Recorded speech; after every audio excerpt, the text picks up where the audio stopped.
হরে কৃষ্ণ, গোপালের রান্নাঘরে সকলকে স্বাগতম। আমি এখন স্যালাড বানাবো। যে সমস্ত উপকরণগুলো লাগবে আমি রেডি করে নিয়েছি। সমস্ত উপকরণগুলো আমি পিস করে নিয়েছি।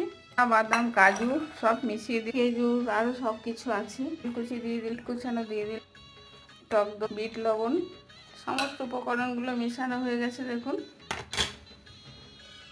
উপর থেকে একটু ড্রাগন ফ্রুট দিয়ে দিলাম,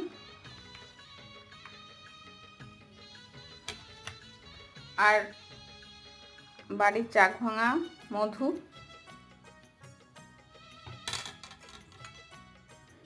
আর একটু বিট লবণ দেব। এই সব উপকরণগুলো এইভাবে মিশিয়ে নেব। আপনারা অবশ্যই বাড়িতে বানাবেন। যারা ডায়েট করেন তারা তো এইটা পেতেই পারেন ভগবানকে ভোগ লাগিয়ে। অসুস্থ মানুষ যারা আছে